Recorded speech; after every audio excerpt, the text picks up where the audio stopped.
Come on, girls. They're always chatting. Hi. Hi. Piggy in the middle. Quite used to that though, aren't you, Piglet? So, I think first of all, well done to our top three. Let's give them a round of applause. What a day of competition we've had.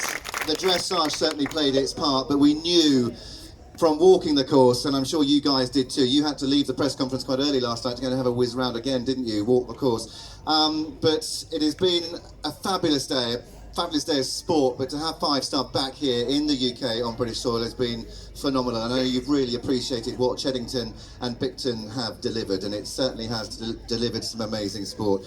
We'll start in third place going into tomorrow's show jumping, and one of the very last to go in the dressage yesterday, the only 10 in the dressage all day in her dressage test. It was Pippa Funnel and Billy Walk-On. Pippa, an amazing round today. Just talk us through it. No, yeah. The dressage, it was very good to get a 10, and unfortunately it was for the first movement, so the marks went down after the first movement. But today, I mean, with both horses, but absolutely delighted and elated with them. I mean, Billy Walk-On, I can pretty much say it was probably one of the best 5-star rides I've ever had. He got into a rhythm. The only very slight thing I had was I maybe didn't quite travel enough to the white oxes at 4, and I ended up on 5 instead of 4 strides there. Otherwise, I felt he was in a fabulous rhythm and just jumped and kept his ears pricked and made my job easy. I just had to keep my brave pants on. You said last night, in fact I think Piggy, you said it last night, you were going to stick a sparkler somewhere. Did you not see me come over the last fence? Yes. Because the sparkler went off in the wood. And so that was the fastest bit of the course. I would have had 20 time thoughts if that sparkler hadn't gone off. You need more sparklers. But it was phenomenal to watch. Do you think your first ride helped with the ride on Billy Walk-On? Because that must have given you confidence for the second ride to come. Yeah, I mean, it helped enormously. Mare's Hope is a fabulous cross-country horse, and it helped to get a feel of the course. The really positive thing that I took out of Mare's Hope's ride was the fact that he felt so good the way he ran home. And the one advantage I have, and even Piggy, because I know she's a lot younger than me, but she's still an old girl, I think the one advantage we do have is from the old format with producing horses for 3 days with steeplechase, and that's how we had to get these horses fit for here. And there has been a lot of work that's gone in to get those horses absolutely in tip-top condition, because the one thing about this course, it was every bit as tough as Burley terrain-wise, so you had to put the work in and the groundwork, and that gave me enormous confidence that he ran on home so well. So it gave me the confidence to keep plugging away with feel, Billy Walk-On, because I knew he was as fit as the first horse. It was a tough track out there, and watching you ride on the first horse compared to the second horse, I think in your interview, your post-interview after the last round, you said that it made you feel so young, and that you felt so, I'm not saying you're old, you said you're old, it made you feel so young that you still ride with such amazing passion and feel, don't you? You love it. Well, I must admit, having done so much work with the horses to get them fit all the last 2 weeks, my main worry was whether I was going to have the energy to ride 2 horses of that calibre around a 5-star track. And if I'm honest, it has played on my mind a lot since Burley 2019, because obviously for me that was absolutely fabulous, but missing 2 years at this level, I did have it in my head. I have been quite anxious about the fact, am I really still up to it, and am I going to enjoy it? And this morning, last night, no, I didn't enjoy it, and I thought, why am I doing it? And I honestly came into this event thinking, what am I going to do after this? And I have been so elated by the rise that I think I'm going to have to keep going a bit longer. I think you say that after every event. No, but I do think, all seriousness, I really think it's about time the FEI or British Eventing bring in a handicap system so that with age you just sit out. So I think maybe a time penalty a year. So I would have been. Well, great to hear from Pippa. Very well done. Best of luck for the jumping tomorrow. Can I just sorry, I'm not going to chat on, but the only thing I would like to say, Nick and Barbara Walkinshaw are here, the owners of Billy Walk On, and they have been such wonderful supporters of mine for many, many, many years, and it's meant so much that they've finally got a great round on a 5-star cross-country track. So thank you, Nick and Barbara. Yeah, congratulations. The owners are so pivotal, and Merrick Sebastak, who is Mayor's Hope owner as well, been monumental in your career. Lying in second place and a climb after the dressage, and the first inside the time that we saw on the cross country, formidable back in June around this track. I mean, absolutely flew round. Was Chilly Night with Gemma Tattersall. Gem, talk us through your round, because you just set off like a rocket and just kept cruising. It will come on, it will come on, it will come on. Hello, there we go. Yeah, Chilly Night is a little superstar. He's like a little pony at home and doesn't feel anything special really. You know, he never feels like a big rangy scopy horse. And he walks out around at the start, you know, on a long rein, just chilling out. And then I sort of said to him, Alfie, come on, we've got to jump around a 5-star. And he's like, okay.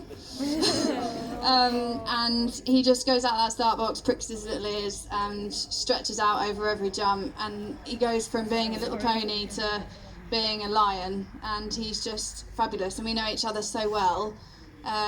You know, if I pull on the reins and say whoa, he whoas, and if I kick him and say jump higher, he jumps higher. He's just such a little dude, and yeah, love him to bits. He gave me the most fabulous ride. A lovely story, which some of you might not know, is that not only is Chilly Night a fabulous little horse, but by the 2015 Badminton winner Chilly Morning, the only stallion to win a 5-star in history so far. But also, you knew the mother pretty well as well, and Gemma was there when Chilly Night was born, so she's known this little horse from a foal to 5-star. I mean, that's just an incredible feat in itself. Talk us through that, because it's emotional. We saw Mum at the end of the cross country running up and down like a madman. Like a madman. Yeah, Can't well, shut she her is in the mad. toilets. Yeah, no, honestly, I mean, yesterday I was an emotional wreck after the dressage. It was ever so embarrassing. But there's a great you know, meme going round as well, which will be circulating. Anyway, you know, it really means a lot, you know, when we've had them right from the beginning. And do you know what? The expression on his face from the minute he was born to now has not changed. Ears pricked straight away. It's just, yeah, he's just a yes man, and it does mean a hell of a lot, you know. We've worked really hard on his dressage. He's not natural on the flat, and you do know what? He tries so hard. And we've worked really hard at it, and he came out yesterday and did his best test ever, and then today he's just flown around with his ears pricked again. And you made it look very easy. I mean, you guys, as Mark said, you know, the cream rose to the top, and it certainly has. 3 girls at the top of the leaderboard. Pippa made it look easy. Gem, right from the get-go, I mean, it's a big track out there. Let's not underestimate. It was a proper 5-star. Yeah. Learning, did you learn? I meant to ask you, Pippa, this as well. Learning from the 4-star that was here back in June, did you then think and realise that you had to keep that fitness level up? Because it requires a very, very fit horse round here. Well, He'll turn you up.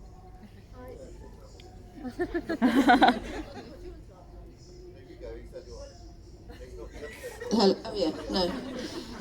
I think what I learnt, and I don't know whether you guys were the same, is what I learned is actually you have to just let the horses settle into a rhythm up the hills and not try and think about the clock going up the hills. So just let them find their own way up all the hills and then down the hills, and where you can let them run, you let them run as fast as they want. And I think that was the key thing, because I think horses get disheartened when you start kicking them up the hill. I definitely would. I'm happy to walk that one, but run it. Am I on? Yeah. No, I really agree with that. I tried to really hard not to let the clock rule my mind at all when I was going round. And I know we went very quickly, but actually I never pushed Alfie up the hills once. I just let him go at the speed that he wanted up the hills. The only time I really said to him, let's finish now, was after the second last brush, so third last fence. I just said to him, go on then, go up the hill, and he stuck his nose out and galloped up that hill like a racehorse. I just tried not to let the clock rule my mind at all on the way round, and just ride the horse I had underneath me. We'll now hear from the leader, but just one point I want to make. In 2019, it was the very last year that we had a 5-star. This lady won one of them, and this lady won the other. So our Badminton and Burghley current 5-star UK winners are here on the podium after the cross country. But our 2019 badminton winner, Veneer Kamira, she was 14 when she won badminton. She's now 16, but after the dressage, you said it doesn't matter. She's had a couple of quiet years, and now the 5-star back here. It has meant a lot to you as riders to get those horses back, because otherwise they would have missed so much in their life career. I know, we are so unbelievably grateful for Bicton and the whole team, and I know we've said it a lot, but you can't say it too much, because for these wonderful older horses, we've all spoken about it lots before, but to miss 2 full seasons out of their careers, and from being 14 running well at Badminton and Burghley, and they're not tennis rackets or footballs. You can't put them in the cupboard and do nothing. It's been really quite a hard time for owners and for these horses. To Tilly Bean, she doesn't run very much. Veneer Kamira, she doesn't really do one-day events. So I came here, just hoping her experience from previous years was gonna carry her through from today. But I knew how to get her fit. But you're still in the back of your mind. I hope she remembers. I remember how to ride her. I hope she remembers how to go. And but she's like, come on, mother. She puts her the snout on the floor, and she truffle snuffles the whole way round, and she's like, come on, let's go. And we don't give anything much height, but we're flying along. She looks at the flags, and the moment I try and sort of slow her up a bit or think, let's just give this a bit more time, she's like, no, we're going. And so, the confidence to have in a horse, like that knows her job, she wants to do it. She's a gritty, hardy little mare. She's, I've joked before saying she's a pain in the arse 362 days a year, but those few days that you've got a big competition and really need something with guts and heart is when she just comes to her own. And I'm so very proud of her, so very proud for Trevor Dickens as well. It's owned all her career, and what a fabulous horse to have had, and what, these are the moments. She's been a Burghley horse, she's been second at Burghley twice and 5th once. It's been so sad for her not to have, had a moment. That was sort of one event that I was hoping for her to maybe have had a go at. But, she's made for hills, for terrain, for grit and heart, and she did it exactly how she always did it today, so I'm very proud. I can keep talking.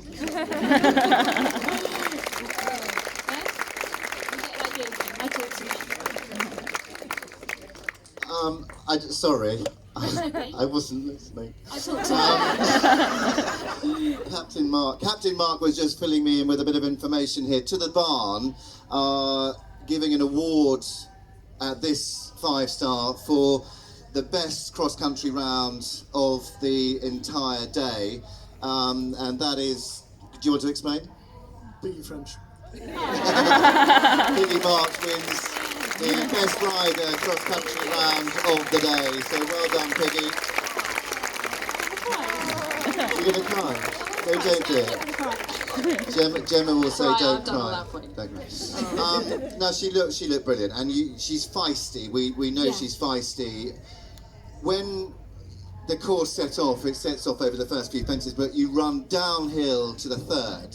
And does that set her off on a bit of a mission? Do you have to do quite a lot of work, or did from 3 to 4 really help get her back on her bottom again?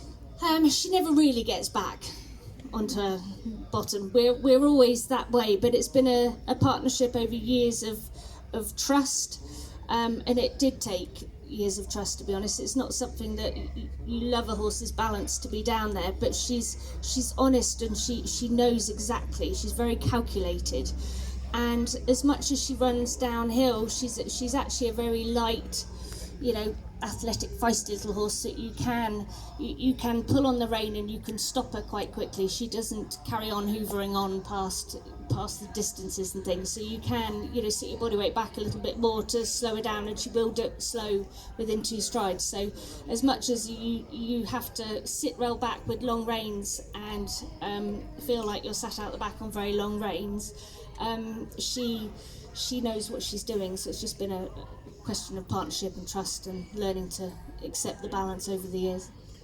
And a testament to you as well to change and adapt to each horse, because it's not a way that everybody wants their horses to go in that sort of plain landing mode, but it suits her and you have to adapt. Yeah, and she's fast. She's fast, but she knows what she's doing. She's never been a stupid horse. She's always kept her brain. And like I say, it's just years of trust and understanding her. Pippa, you mentioned it earlier. Piggy, I think you did too. I think you said in your, you probably won't remember because the adrenaline was so high, but you said at the end of your cross country, this is probably one of the toughest 5-stars that you've ridden round, undulation-wise, so far. Would you all agree? Yeah, and I think it was really interesting. It walked like that as well. I think when we all walked the course, we hadn't even got to our 2-minute marker, and we were like, oh my word, we've come up to 3 steep hills already. And I think we've all got experience. Pipsy's got lots of experience, and we've ridden round Burley a few times now, and you get to learn with the experience how to ride the land there and the layout and the terrain of it, and I was just really sort of taken quite back of how intense the first 4 minutes of this track was, and it felt more like a one-day event track of the steepness of the rises and the having to move up the hills, move to those big white oxes, get them right back coming down the hill. There was a lot that we were doing in the first 4 minutes, where usually at Burley and Babington you've run a few minutes on very flatter terrain that lets the horses sort of breathe and get into a rhythm a little bit easier. And it wasn't until I found that you jumped the coffin, and I wish I can't remember what number that was somewhere, minute 5, yeah, somewhere over there, that you thought, and actually breathed and weren't thinking of kicking up a hill or coming down a hill or turning to something, and so dropped your reins to lie on the neck and just think, okay, now just try and find a bit of a rhythm and ease off. And then you had to run a mile all the way up a very gradual hill, so it was as demanding, definitely, as I've ever ridden round, for a horse of stamina. And to keep going on again, but after the last water, again, for the horses mentally, you're passing the collecting ring, you're passing where the finish was, you've already done plenty, we've already been gone for 9 minutes, and it's been hard work for them, and then you go away from the water jump again, up another slight climb to do another 2 and a bit minutes. And I think, again, horsemanship wise, of just mentally letting them get out of the wood. And I gave her a kick and she tried, and I remember thinking, go on girl, good girl, you're doing really well. And I think you do speak out loud, I definitely did. Yes, you do, don't you? I was like, you're doing really well. Yeah, they mentally are just slightly thinking, home's there, surely we've done enough. And this is, where the hardiness and these real quality athletes, keep just driving on, and I did say to her, go on girl, you're doing really well, come on, we're nearly there, just to try and, mentally encourage us both, come on. But such clever course. Really glad it's not just me. Such clever course designing as well to let you be able to get home. Those 2.5 minutes of nothing too big and hedge fences, so that you could really, if you got to that point and you still had a horse, you could get home and get them home comfortably and happy, even if the petrol gauge was getting a little bit low. So all credit to him there. But I thought it was really interesting. I think we all learned a lot about the terrain and the horses and everything, and it was interesting. Well, thank you very much to our top three. I think we'll throw it to the floor now and just see if any of you got any questions for either Pippa, Piggy or Gemma. If you have, put your hand up and a microphone will find its way to you.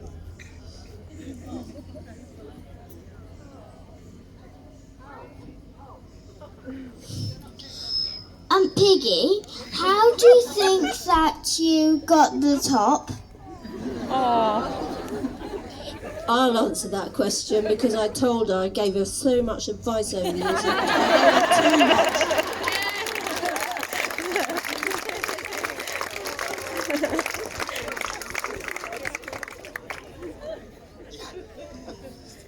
Yeah, true story. How did I? Yeah, how did you get to the top? Just Apart from Pippa, how did you get to the top? because Pipsy thankfully just took one extra pole coming down to the last fence, so that's the only reason why I'm there. But I think after tomorrow we might be musical chairing a little bit more again, but we'll try. For all three of you, how did it feel when you finished the last jump? That's a very good question. Very good question. So the question was, how did you all feel when you jumped the last jump? Absolutely over the moon. So proud of my horse and my team and us as a partnership, and just the most amazing, incredible feeling. And a lot of relief as well, like a huge relief. Felt terribly sick this morning, very nervous, and so the relief is ginormous. Relief and pride, of what these wonderful little animals that you do so much with give you, and to do it like I felt mine did it today. You just you are a bit emotional when you first finish, and you're just beaming of pride for the lovely little horses. Yeah, I think it's probably my apprehension and nerves really.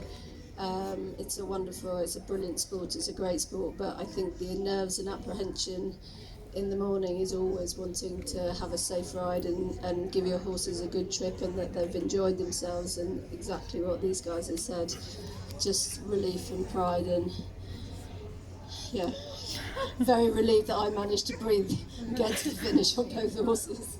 And you can go to Badminton next year now, Pixie. So, do you have a favourite horse? Oh. I can't really. No. There are more that you're very fond of. I would never go up to one and say you're my favourite. And some you're more fond of for different reasons. Like I absolutely love Vanilla Chimera for what she's given me. She's probably one of the hardest ones I have at home to manage and ride. And does she make me feel like I can ride really well? No. And she's just a trickier horse to manage and to have. So, but she's one of my most fondest, obviously, of what she's given me. So, it's hard to... No favourites.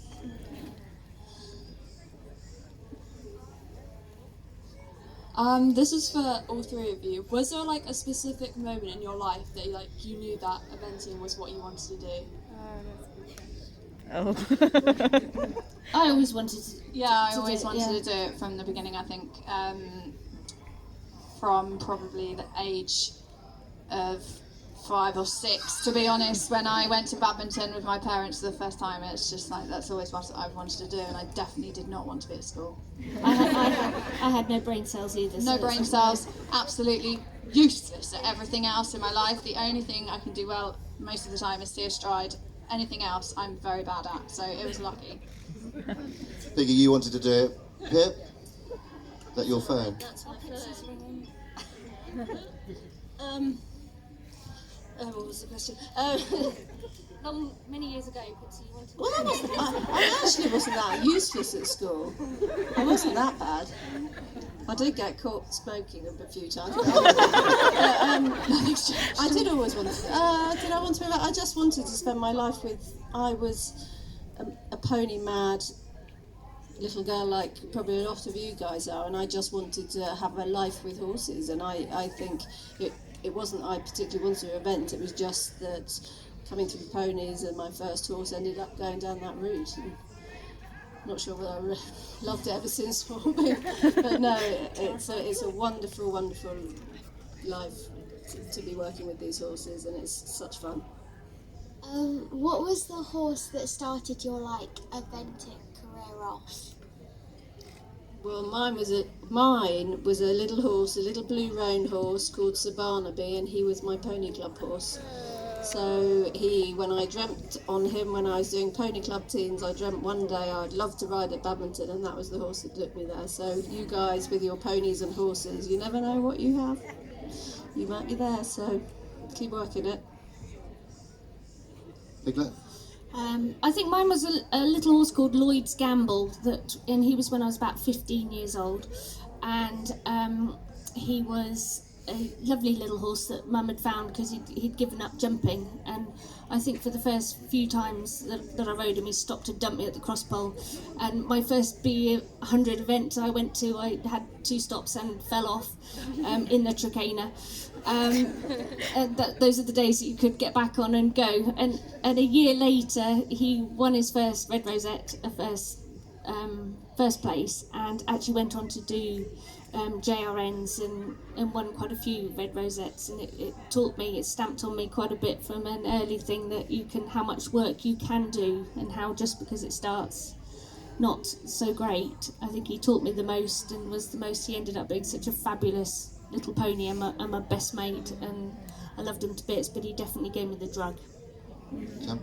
I think mine, I want to say Justice Quest, just because we had to build a real partnership. He came to me when he was a little bit older, and he had not had a best time in his life. He used to run with his head literally in the air, with his ears in my face, and we went from jumping around novices and actually at home not even be able to jump a crosspole. We had to work really hard, and he really never wanted to jump any sort of left-hand corner or skinny, and we had to work really hard at getting him to realise he could jump through flags, and he ended up jumping around Badminton and Burley and winning 2 Young Rider Team Gold medals, so he was a really fabulous horse for me. Yeah. A question for you all. On the course today, what fence or element did you find the most challenging? Oh, I can hear myself over there as well. It's really disconcerting. I didn't, Candy, I was really worried of the fence 9, 8, 9 coming down the steep slope, having the control to do those 2 nasty little corners. It's just getting balance, control, getting your stride right, but there were so many elements of that was... Is it? Oh my gosh, they're echoing over there. I was really worried about that one. Did it very well though, Pigs. She was a good girl. Yeah, she was a good girl. I think yes, the same fence. Although I was probably slightly less worried on Chilly Night, as he's very adjustable. I actually, if I look back on my round, the most difficult fence for me was actually the last quarter, where we had our only little sort of half whoopsie, where he thought he'd done all 3 elements very well. He's a fabulous little boy, and he thought, "Let's go, Mum," and I'm like, "No, there's another jump." And at the last minute he realised there was another jump and just picked his legs up and put them back down again and jumped it through the flags, which is, he's an amazing little horse to do that. So that was my kind of little whoopsie moment, as it were. Yeah, the same into the arena. I learned a lot from my first horse. He was very keen setting off Mare's Hope, and I thought I got him back enough at the house at the top of the hill, and I didn't do enough whoa down the bank. and so I had to do a circle. So that taught me a lot for the second horse, that I realised I had to be as quiet as I could be at the house. And it's the one thing I did watch was Gemma coming down that slope going, and I thought, that's the way you've got to do it, to be able to get the control to get around that turn. So I learned from that. And then the other fence, which was a little bit hairy for me, which a bad riding, I would say, but I underestimated after as Piggy was saying, the mile-long gallop up the hill to the 4 arrowheads in a row. Our horses are so good on lines now, but I just slightly underestimated how much he had opened his stride. And so the middle one, the third of the 4 arrowheads, I had sort of ended up on 3.5, sort of swinging off, and that's where I think probably, I don't know whether it was my age or the old girl or me, suddenly then it made me go to my hand over the last element, because I thought, whoa, come back here, and then I interfered too much.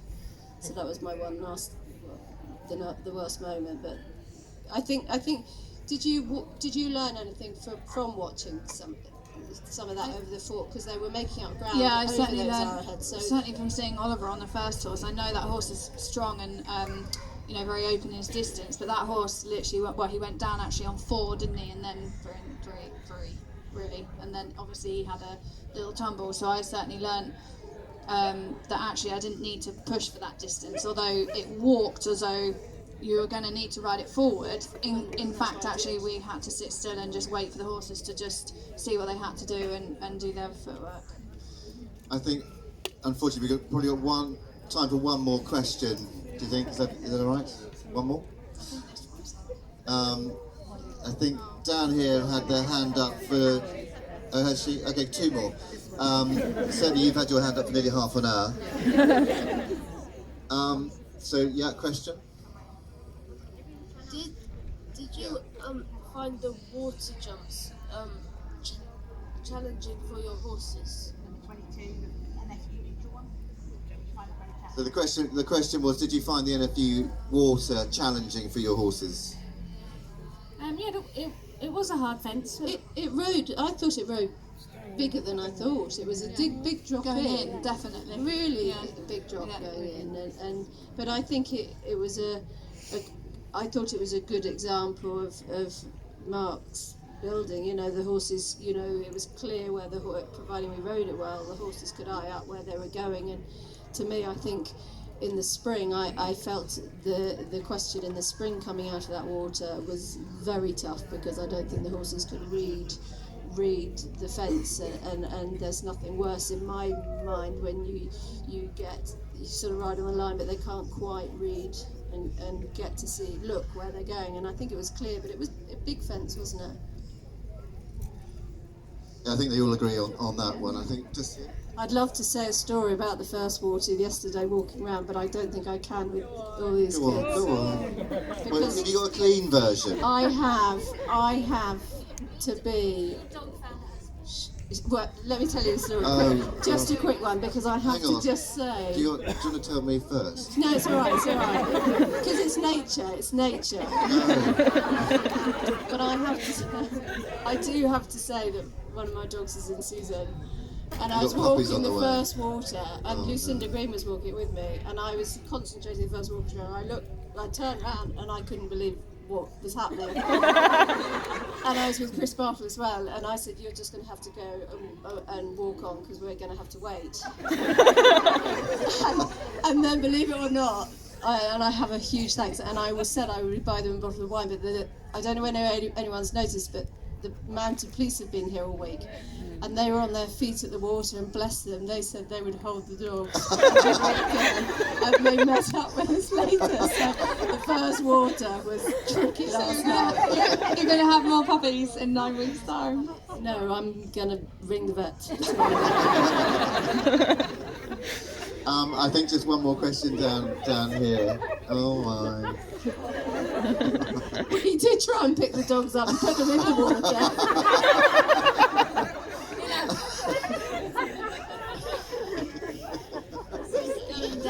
Okay.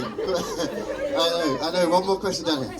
Go. Piggy, yesterday, how did you feel like when you came first in dressage?